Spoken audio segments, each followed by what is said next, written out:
Vers quelle époque on lui a fait cette commande? Je crois l'époque du 11 septembre. Quand tout le monde disait « personne n'avait pensé à cela ». Oui. Mais du mot « penser », il n'y a pas à attendre qu'il s'emploie de façon homogène. Plutôt le contraire. Le mot « penser », on l'apprend, ou plutôt son emploi, dans certaines circonstances que l'on n'apprend pas, elle, à décrire. Demande à quelqu'un de jeter un regard de doute ou de plaisir, et puis cache son visage de façon à laisser seuls les yeux à découvert. Ces yeux dans lesquels toute l'expression paraissait concentrée, tu seras surpris de constater combien leur expression est maintenant susceptible de nombreuses interprétations. On voit des émotions, mais tristesse, joie secrète, ennui, on ne peut pas conclure. Ce n'est pas le changement d'aspect que l'on voit, mais le changement d'interprétation. Regarde cette figure. Et représente-toi cette figure. Les représentations sont soumises à la volonté. Représentation et non image. Voyons la différence. Chercher à voir quelque chose, chercher à se représenter quelque chose. Dans le premier cas, on dit en quelque sorte « regardez juste là ». Et dans le second, « fermez les yeux ». On serait tenté de dire que le son que l'on se représente est dans un autre espace que le son qu'on entend.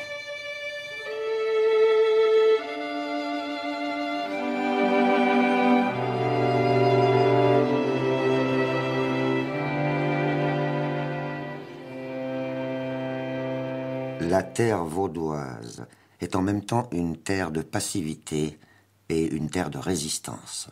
La terre vaudoise forme un tout, harmonieux et complet. Elle pourrait vivre repliée sur elle-même sans avoir seulement le besoin du reste du monde. La terre vaudoise est un tout, un vrai pays. On dit le pays de Vaud.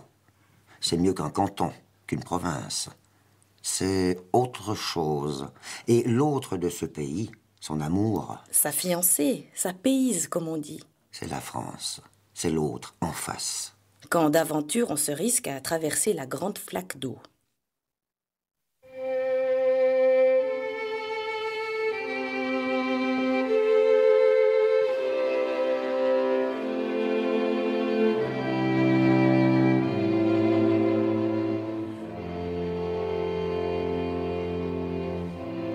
Quand d'aventure on se risque à traverser la grande flaque d'eau. Ou que l'on monte à Paris, comme les Marseillais en 89. Parce qu'il faut prendre garde de ne rien oublier. Parce qu'on n'oublie pas que ce sont les Français qui ont libéré.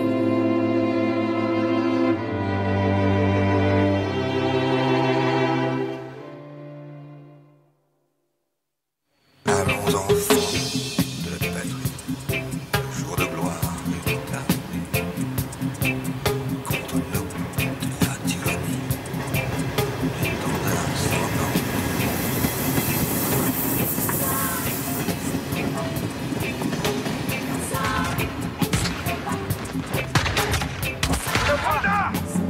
La patrie tout entière vous regarde! À moi! Entendez dans les camps. Et qu'on ne voit nulle part! La douce humanité! L'équitable modération! Tu n'avais d'être la base du traité social! Parce qu'il faut prendre garde de ne rien oublier. Parce qu'on n'oublie pas que ce sont les Français qui ont libéré ce pays des Alamans. C'est exact. Avec ce qui restait à Napoléon des soldats de l'an 2. La seule fois où on a pu voir le tyran de l'Europe libérer quelque chose au lieu de la servir. C'était surtout pour que personne ne touche à son copain du four. N'empêche qu'il y a eu tous ces arbres de la liberté, et qu'encore aujourd'hui, la patrie embrasse la liberté sur le drapeau.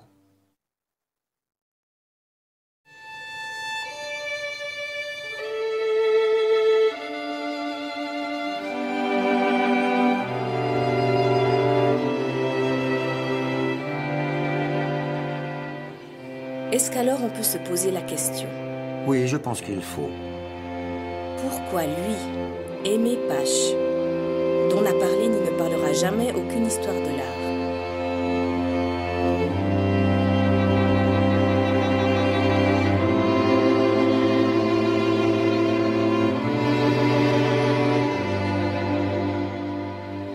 les gens de l'expo lui ont commandé ce grand tableau, à lui. Il faut voir le début, comme dans chaque histoire. Aller se promener du côté de Grange-Sainte-Marie, après Métabief. Oui.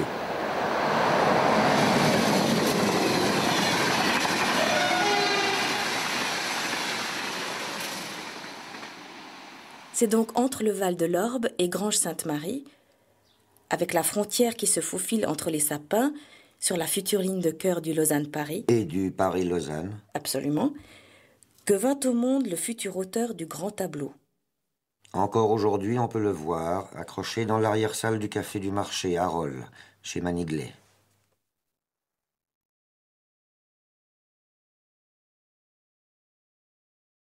En ce temps-là, le cinéma était à l'agonie. On projetait encore dans les villages ces dernières bandes.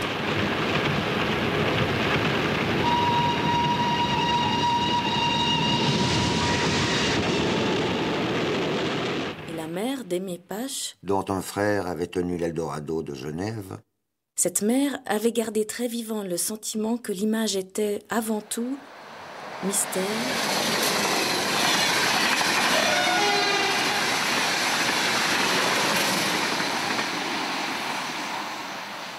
Le père, lui, était un ancien syndicaliste originaire de la Chaux-de-Fonds qui s'était un peu agité dans les milieux de l'internationale communiste avec Humbert Drault et le vieux Forel.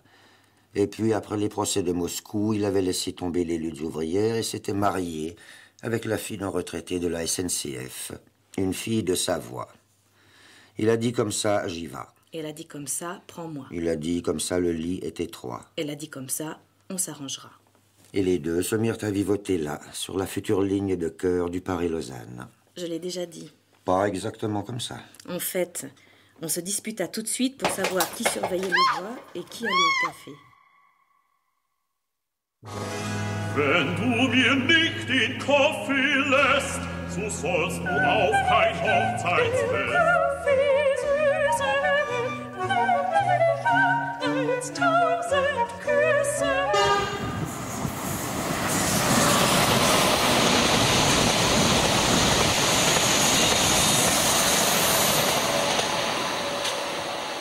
Une fois, Aimé Pache accompagna son père au casino d'Yverdon, où il vit sa première femme nue, et ça lui fit quelque chose, comme on dit.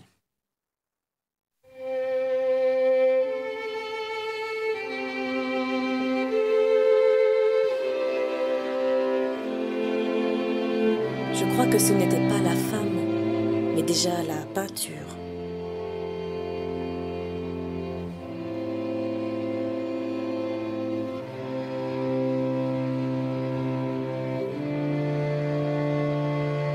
Oui, possible. Je dois dire qu'en tant qu'ancien révolutionnaire, le père ne croyait pas au pouvoir des images, mais à celui des mots.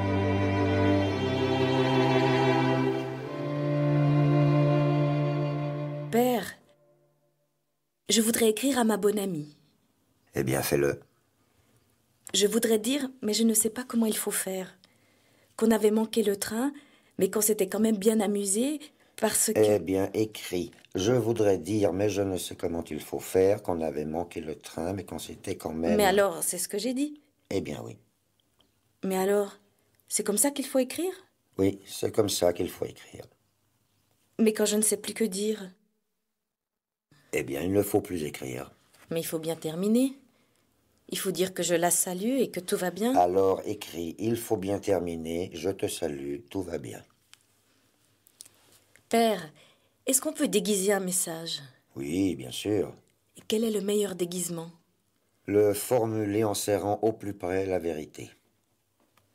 Père, quelle est la bonne méthode pour savoir si quelqu'un est fréquentable? Il faut lui demander « Qu'avez-vous lu ?» Et s'il te répond « Homère, Shakespeare, Balzac, l'homme n'est pas fréquentable. » Par contre, s'il te répond « Qu'entendez-vous par lire ?» alors tous les espoirs te sont permis. Père, que fait le vent quand il ne souffle pas?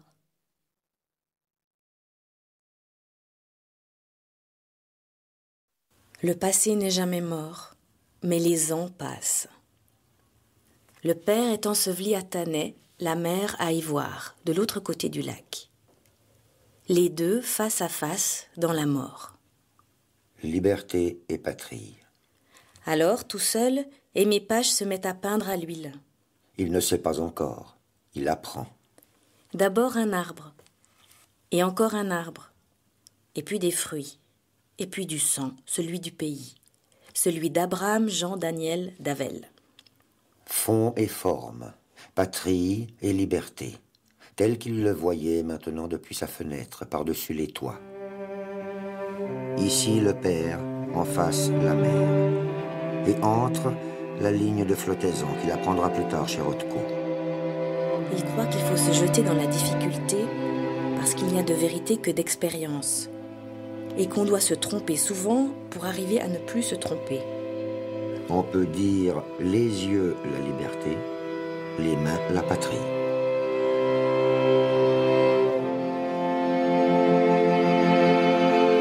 La couleur se marque sous le pinceau par une tache, à côté de laquelle vient une autre tache.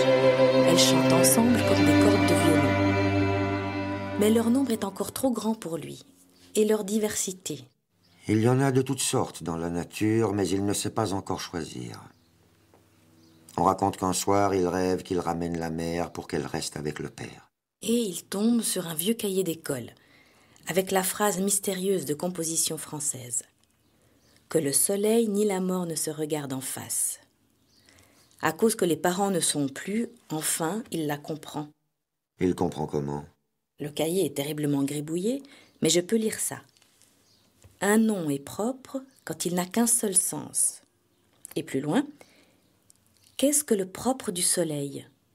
Et plus loin, le soleil donne un exemple de l'être sensible par excellence, parce qu'il peut toujours disparaître. Et ça, le plus naturel de la nature comporte lui-même de quoi sortir de soi, et aussi faire entrer la nature dans le tableau. Au début, c'est ce que voulait Kandinsky. L'image était, avant tout, mystère et danger. Quand vient le moment des adieux, c'est toujours un peu douloureux. Alors, j'ai pensé vous laisser dans un testament provisoire, le satin bleu du soir et la main du matin qui efface les mauvais rêves.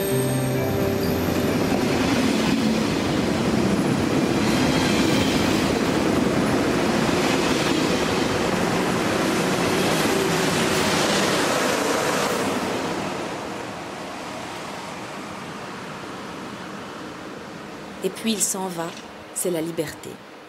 Et puis il s'en revient, c'est la patrie. Et encore, il s'en va. La grande ville et les lumières.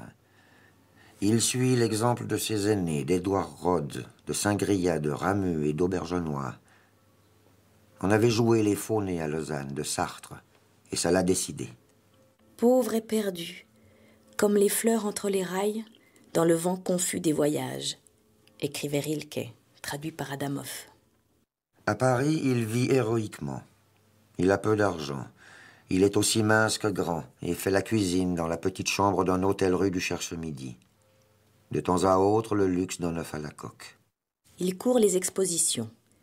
Au Louvre, il copie les grands anciens. Delacroix, Chardin, les Hollandais, Cézanne. Un tableau qu'on pourrait mettre dans la cellule d'un condamné à mort sans que cela soit une atrocité. Il fréquente timidement la jeune génération.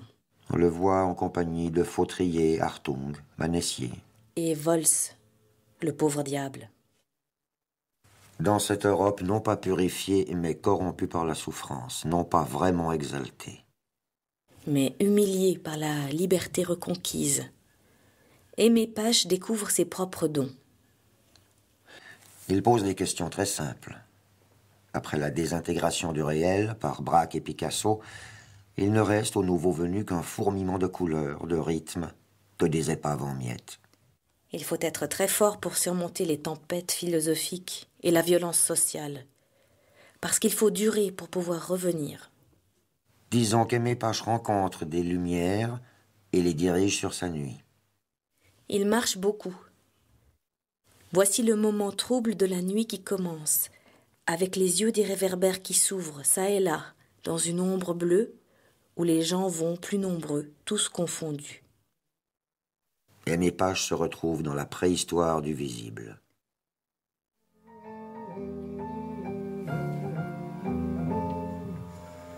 J'avoue qu'avant d'embarquer à bord de ce vieux piano, j'ai scruté la météo, j'ai longtemps flâné entre les trains et les avions, jusque derrière l'horizon. On la croit ici, elle a déjà fui.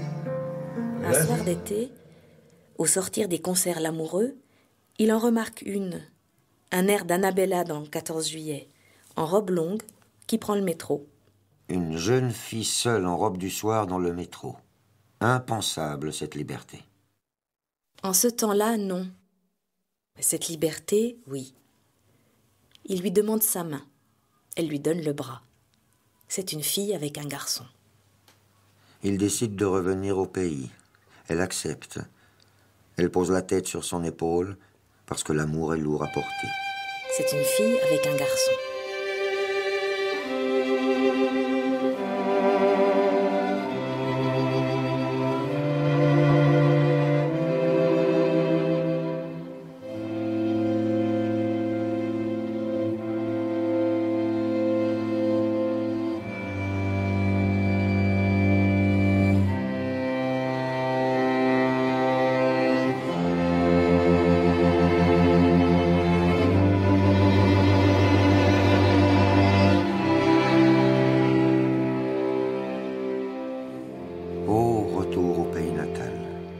Retour de celui qui n'a plus besoin d'être un invité. Aimé et sa bien-aimée s'installent dans la maison rose. Toujours la ligne de cœur, mais cette fois de l'autre côté du tunnel.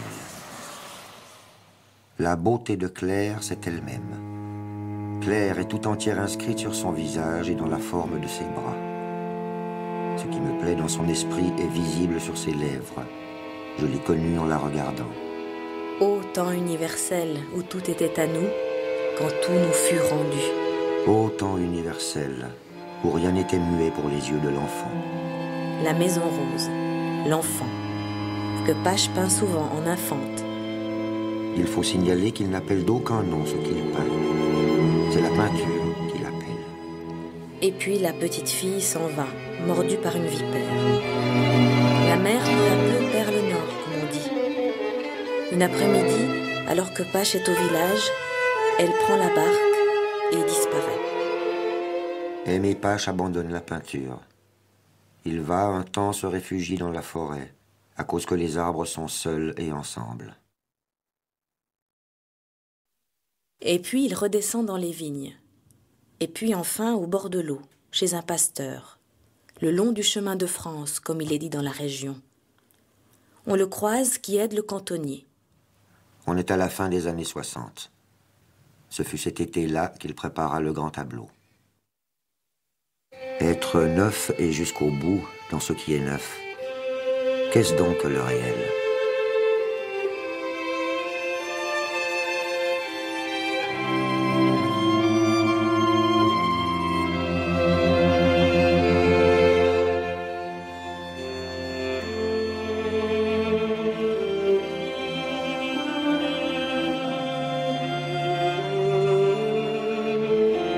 Il met d'abord les enfants debout, puis la route d'un seul trait. Il faisait 3 pas en arrière, il faisait 3 pas en avant, et les enfants furent tirés de la nuit.